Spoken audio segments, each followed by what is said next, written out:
Ciudad de México, México. El Palacio de Bellas Artes. 15 de septiembre de 1972. Jueves por la noche. 8:45 de la noche. La víspera del Día de la Independencia en la capital del país tiene una calidad de atmósfera que no existe en ninguna otra fecha del calendario mexicano.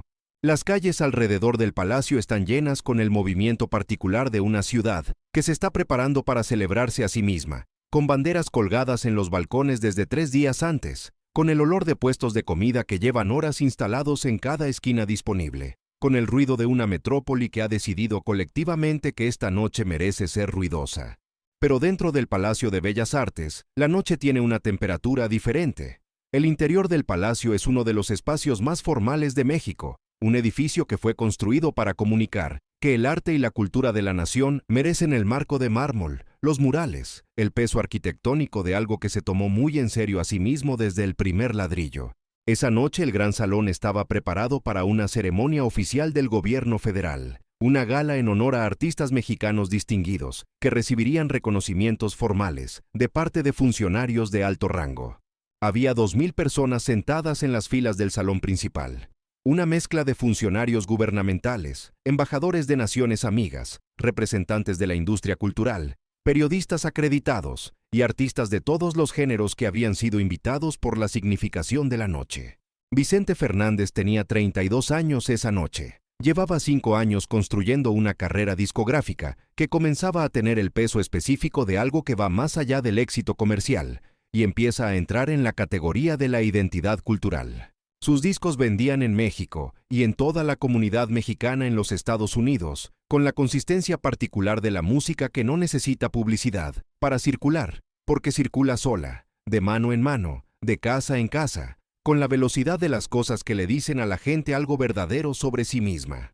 Su voz de barítono tenía ya los elementos que sus críticos y sus aficionados coincidirían en señalar décadas después. La capacidad de sostener el dolor sin caer en el sentimentalismo fácil, la técnica que venía de entender el son jalisciense desde adentro, pero que no se exhibía como técnica, sino como naturalidad, la presencia de un hombre que cuando cantaba, parecía no estar actuando sino simplemente diciendo algo que necesitaba decirse.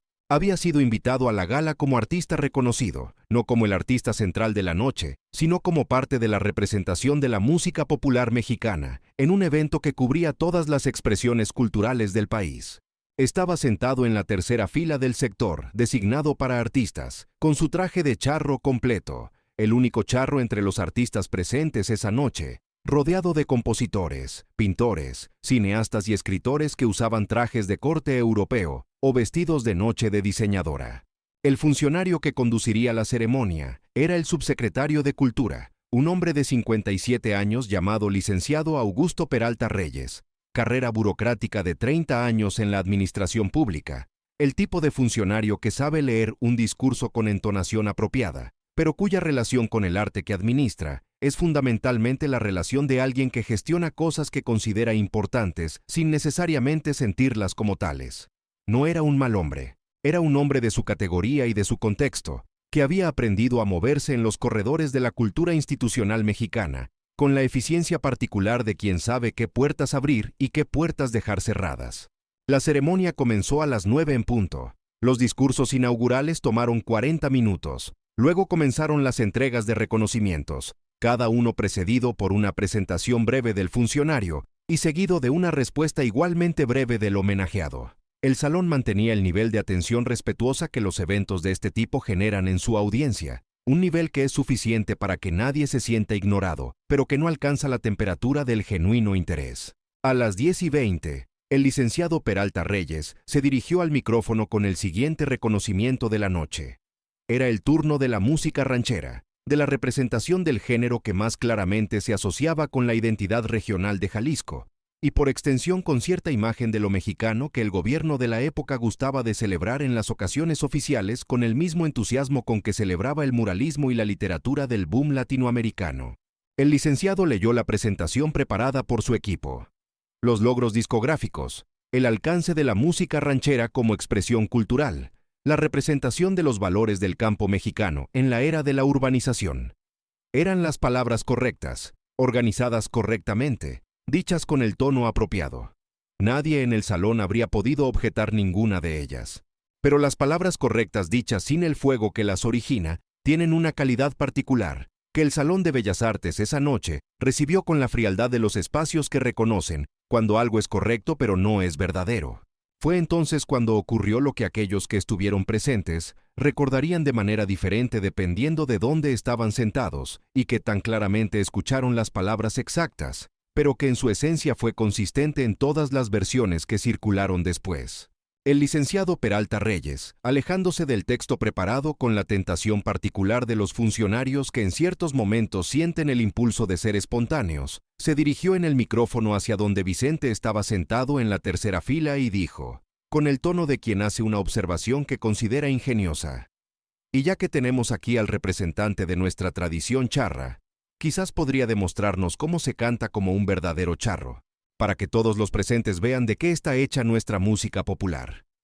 Hubo un segundo de silencio, que fue el silencio de 2000 personas procesando simultáneamente lo que acababan de escuchar y decidiendo cómo clasificarlo.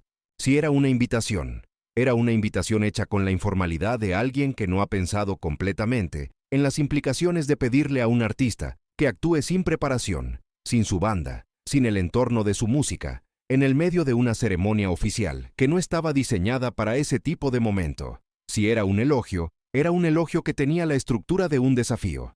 Si era simplemente torpeza burocrática disfrazada de entusiasmo cultural, era la torpeza más visible de la noche. Vicente Fernández escuchó las palabras desde la tercera fila. Estaba sentado perfectamente erguido, con la postura que su traje de charro requería, y que él había llevado toda su vida de una manera que hacía que el traje pareciera no ser un vestuario, sino simplemente su ropa. Sus vecinos de fila lo miraron. Las personas en las filas de atrás lo miraron. 2000 personas en el Palacio de Bellas Artes lo estaban mirando con la velocidad con que 2000 personas miran a alguien cuando alguien con micrófono lo señala.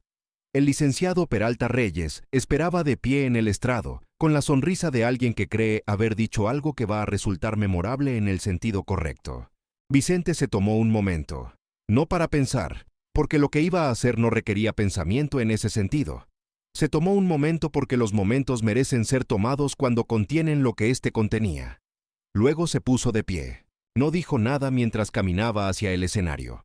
2000 pares de ojos siguieron cada uno de sus pasos desde la tercera fila hasta las escaleras laterales del estrado, subiendo al escenario con esa forma de caminar que la gente que lo conocía describía siempre con las mismas palabras, como si el piso fuera suyo. No con arrogancia, porque la arrogancia tiene una cualidad de esfuerzo, de algo que se construye para los ojos ajenos, con la pertenencia natural de quien llega a un lugar que siempre ha sido el lugar correcto para él. Se paró frente al micrófono. Miró por un segundo al licenciado Peralta Reyes, que seguía sonriendo con la sonrisa que comenzaba a tener el aspecto de una sonrisa que no sabe todavía si debería seguir siendo sonrisa. Luego miró al salón. 2000 personas en el Palacio de Bellas Artes, algunos de los nombres más importantes de la cultura mexicana de 1972, funcionarios de gobierno, embajadores, compositores, pintores, escritores, y entre ellos sus propios colegas del mundo artístico, que lo estaban mirando con la mezcla específica de solidaridad y curiosidad que existe entre artistas cuando uno de ellos es colocado en una situación que no pidió, pero que tiene que resolver en tiempo real y en público. No había banda, no había guitarrón, no había violines, no había el aparato musical completo que la música ranchera normalmente requiere para existir en su forma plena. Solo había un micrófono, un salón de mármol, y Vicente Fernández. Vicente tomó el micrófono con la mano derecha. Cerró los ojos durante 2 segundos que el salón completo utilizó para contener la respiración de manera colectiva y completamente involuntaria. Luego abrió los ojos, miró un punto en el fondo del salón que solo él podía ver, y cantó, sin introducción, sin declaración previa, sin explicación de lo que iba a hacer. Solo la voz, desde el principio, desde el primer verso, como si la canción hubiera estado esperando en él todo el tiempo, y el silencio del palacio simplemente le hubiera dado el espacio para salir. Cantó Volver, Volver. No porque fuera la elección más calculada para la situación, sino porque era la canción que en ese momento pedía ser cantada, la que habitaba más completamente en ese espacio específico de la noche. La voz de Vicente Fernández sin ningún acompañamiento instrumental en el Palacio de Bellas Artes fue una experiencia que los que la vivieron Describieron después con la dificultad específica que tiene describir las cosas que ocurren en el cuerpo antes de que el cerebro las procese. Era una voz que llenaba el espacio de una manera que los arquitectos del palacio habían calculado para la ópera, pero que funcionaba con esa música de una manera que nadie había calculado previamente. La acústica del salón tomó la voz de Vicente y la devolvió amplificada con la calidad particular de los espacios que tratan bien a los sonidos que merecen buen trato. Cada nota subió hasta los murales del techo y regresó diferente, más llena, como si el edificio mismo estuviera participando en lo que estaba ocurriendo. El licenciado Peralta Reyes había dado un paso atrás sin darse cuenta.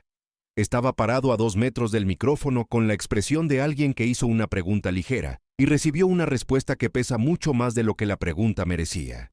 El salón estaba completamente quieto. No el quieto de la cortesía, no el quieto de la atención educada que los eventos oficiales generan en su audiencia. El quieto absoluto de 2000 personas que han dejado de pensar en cualquier otra cosa, porque lo que está ocurriendo frente a ellas requiere la totalidad de su atención y no les está pidiendo permiso para tomarla. Vicente cantó el primer verso completo. Cantó el estribillo. La voz subió en el punto donde la canción lo requiere. Donde volver. Volver pide que la voz demuestre que puede sostener lo que prometió al principio, y la voz lo sostuvo con la naturalidad de quien no está demostrando, sino simplemente completando algo que ya estaba comenzado. Cuando llegó al segundo estribillo, algo ocurrió en el salón que los que estaban presentes describieron de maneras distintas, pero que coincidían en el efecto. Algunas personas empezaron a cantar en voz muy baja, casi sin darse cuenta, la letra que sus memorias conocían independientemente de sus voluntades. No fue un coro organizado. Fue el tipo de cosa que ocurre cuando una canción es suficientemente conocida y suficientemente amada como para que el cuerpo la reconozca antes que la mente decida participar. Una voz baja aquí, otra allá, hasta que el murmullo de 2000 personas que conocían esa canción de memoria se añadió a la voz de Vicente, como si el salón entero se hubiera convertido en su acompañamiento. Cuando terminó, el último verso quedó suspendido en el aire del palacio por un segundo de silencio, que fue el silencio más lleno de la noche. Luego el aplauso. No el aplauso protocolar de los eventos oficiales, el aplauso que comienza por cortesía y termina porque alguien decide que ya fue suficiente. El aplauso que comienza solo, que no necesita señal de inicio porque la señal de inicio fue la última nota de la canción, y que tiene la característica específica de los aplausos genuinos, que es que no existe un momento identificable en que se decide empezar. Simplemente empieza, porque no empezar sería la única respuesta que no sería honesta. 2000 personas de pie en el Palacio de Bellas Artes, funcionarios de gobierno, embajadores, los pintores y escritores y compositores que habían pasado la noche recibiendo reconocimientos formales. Todos de pie. Algunos con los ojos húmedos con la transparencia involuntaria de quien no llegó al Palacio de Bellas Artes esa noche con la intención de ser movido de esa manera, y fue movido de todas formas porque la música que es verdad no pregunta si ese era el plan. Vicente Fernández entregó el micrófono de vuelta al soporte, con el mismo movimiento natural con el que lo había tomado. Miró al licenciado Peralta Reyes, que estaba aplaudiendo con las manos juntas al pecho con la expresión de alguien que ha sido testigo de algo que no esperaba, y que ya sabe que lo que acaba de presenciar es lo más importante que ha ocurrido en la ceremonia que él mismo organizó durante 6 meses. Bajó del escenario y regresó a su asiento en la tercera fila mientras el aplauso continuaba. La ceremonia oficial siguió después. Había más reconocimientos que entregar, más discursos que concluir, el protocolo de un evento gubernamental, que tiene una estructura y que cumple esa estructura independientemente de lo que ocurra en el medio. Pero la temperatura del salón había cambiado de una manera que no volvió a su estado anterior. Los discursos que siguieron fueron dichos en un espacio que acababa de ser tocado por algo más grande que los discursos, y el salón los recibió con la atención de un lugar que ya ha recibido lo más importante de la noche y que honra el resto con respeto, sin confundirlo con lo que fue el centro. El licenciado Peralta Reyes clausuró la ceremonia a las 11:40 de la noche, con las palabras protocolares preparadas por su equipo semanas antes. Eran las palabras correctas. En otro contexto, en otro evento, habrían sido las palabras correctas y suficientes. Esa noche eran las palabras correctas dichas, después de algo que las hacía inevitablemente secundarias. Los periodistas que cubrieron el evento escribieron sobre la gala con el énfasis que el momento imponía. No sobre los reconocimientos formales, no sobre los discursos de los funcionarios, sino sobre los 5 minutos en el Palacio de Bellas Artes, donde un charro de Jalisco tomó un micrófono sin banda y sin preparación, y cantó una canción completa con la voz que había construido en años de trabajo, hasta que 2000 personas dejaron de ser audiencia y se convirtieron en algo más cercano a lo que ocurre cuando la música llega al lugar correcto. Vicente concedió una entrevista breve al día siguiente a un cronista que lo buscó en su hotel. Le preguntaron qué había sentido cuando el licenciado lo señaló desde el micrófono y le pidió que cantara. Vicente pensó la respuesta con el tiempo que merece una pregunta honesta. Sentí que era el momento correcto para hacer lo único que sé hacer bien, dijo. No para demostrar nada, para ser lo que soy en el único lugar donde puedo serlo completamente, que es frente a un micrófono cantando lo que sé cantar. Pausa. El licenciado me dio una oportunidad que no sabía que me estaba dando, y yo la tomé. El cronista le preguntó si la situación le había parecido irrespetuosa, si había sentido que lo estaban poniendo a prueba con ligereza, en un contexto que no era apropiado para improvisar. Vicente lo miró con la expresión tranquila de alguien que ya había pensado esa parte de la pregunta antes de que se la hicieran. Para mí no hay contexto inapropiado para cantar, dijo. Hay momentos donde la canción se necesita, y momentos donde no. Ese momento se necesitaba. Lo demás no importa.